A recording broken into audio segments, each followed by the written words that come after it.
Isa pong maganda at mapagpalang oras sa mga all. Kahapon na pag-usapan natin ito, no? Itong mga maanghang na salita na binitawan ni Chief Presidential Legal Counsel Juan Ponce Enrile, no? Tungkol dun sa mga nakita, no, o napanood niya ng mga ginagawa nila Vice Ganda at Ayon Perez. Nakatutok ngayon ang itong issue dito sa latest, no, na ginawa ni Vice Ganda at Ayon Perez dun sa icing, no, na kung saan ay matindi ang mga salitang sinabi ni Chief Presidential Legal Counsel. At hindi lamang diyan, ano, may biglang sumulpot, no? Ang sabi nga ng marami dito ay may biglang sumulpot. Etong nag-file ng criminal case. Nako, criminal case na kagad, no? Eh mahirap yan, ano, kasi criminal case. Medyo ano na yan, medyo kahaharapin sila Vice at Ayon dito. Ang nagsampa itong kapisanan ng social media broadcasters ng Pilipinas, KSMBP. Hindi nga natin masyadong nadidinig ito, no, at biglang sumulpot nga. May nagsabi nga ito na san galing ang grupo na ito. Pero kung inyong saliksikin, ang mga nakapaloob sa grupo na ito ay mga abogado. So ang kanilang final ay cybercrime at child pornography. Pero hindi pa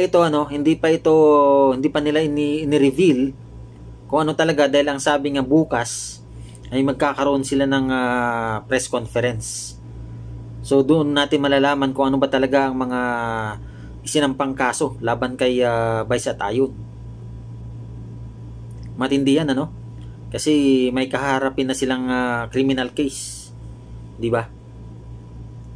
Meron nga mga nagsasabi na kung sana ay humingi na lang ng sorry itong sila Vice at Ayon, at siguro yung It's Showtime ay baka hindi nahahantong sa ganito.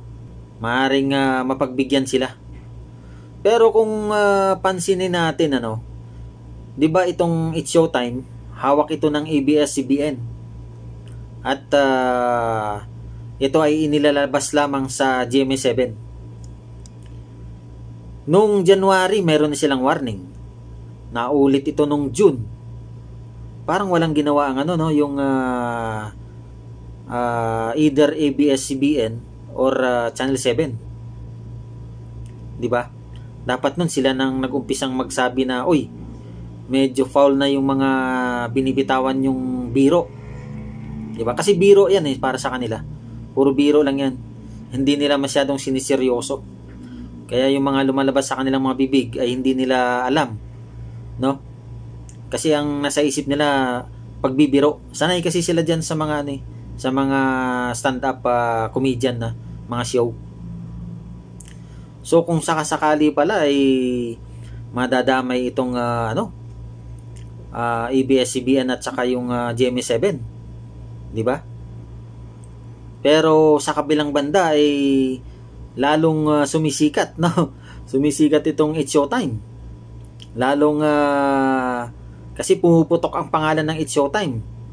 'Di ba nung dati yung EAT at saka Itbulaga. Nung pumutok din 'yun, 'di ba? Lalo silang sumikat. Lalong dumami ang kanilang mga viewers. Hindi kaya ano to? Hindi kaya isang paraan ito? 'Di ba? Kasi hinayaan lang ng ng ABS-CBN at saka ng Channel 7. So ibig sabihin, habang sumisikat, habang dumadami ang kanilang viewers, lumalakas ang kita. 'Di ba? So parang mapupunta dun sa pera-pera na lang. O kaya dun tayo sa kita. Parang ganun. Di ba? Kasi kung mas maraming nagbi-views sa o maraming tumatangkilik dito sa It's Showtime dahil nga sa issue na ito, dahil lalong sila nakikilala, etong ABS-CBN at saka yung GMA7 ay lalong kikita. Dahil nga maraming madadagdagan ang mga tumatangkilik. Pero sa tingin ko hindi rin siguro madadagdagan, ano? Maaari ding madagdagan. Pero yung iba dyan, yung makakaunawa sa mga nangyari ay baka umalis. 'Di ba? Yung iba naman, alam mo naman ang thinking nating mga Pilipino, 'di ba? Kung saan masaya, kung saan makulit, doon tayo. Parang ganoon, 'di ba? Hindi naman lahat. Pero mostly ay gusto ng mga Pilipino ang masaya. Masayang mga shows na tulad nito. Kaso nga lang ay sumabit na. Sumabit na, 'di ba? Dahil nga doon sa mga salita na hindi nila inaasahang magiging mitsa para sila ay bigyan ng parusa. 'Di ba? Hindi lang doon sa mga salita, kundi rin doon sa kanilang mga ginawa, yung icing na 'yon. Ang dami pa ring makikita mong mga nagko-komento sa social media no na wala daw talagang malisya ang icing na 'yon. Pwede rin mangyari 'yun kung hindi lang nila masyadong inartihan. 'Di ba? Yung tumikim ng icing, yung tamang tikim lang. Hindi yung masyadong ninamnam na lumagpas dun sa pagnamnam nila sa kanilang mga daliri. 'Di ba? 'Yun ang nagpasama dun. Nasobrahan sila dun sa acting nila. Sa sobrang sarap sa icing. Dinagdagan pa ng acting nila na mas lalong nagpapansin, no? Sa MTRCB. Kaya yan tuloy natuluyan sila.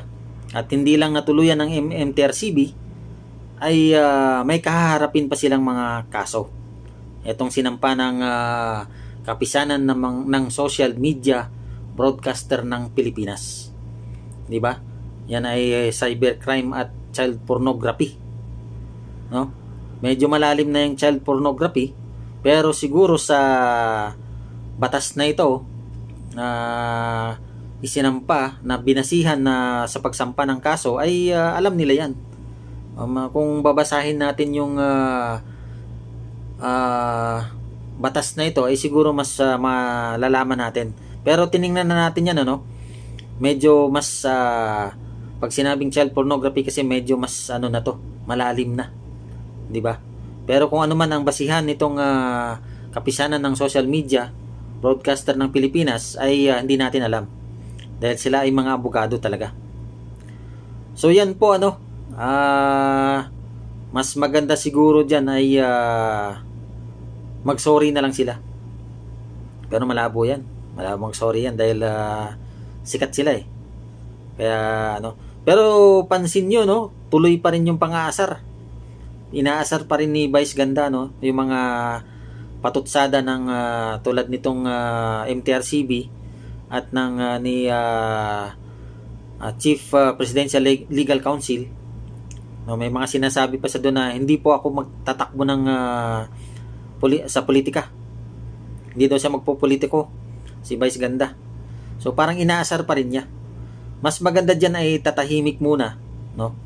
At tumahimik na talaga. Hindi pala muna. Sana naman ay mabago. Kasi para naman ito sa mga kabataan. Ayan po, no? Maraming salamat muli sa inyong panonood. Pagpalain nawang bawat isa. God bless everyone. Kapayapaan.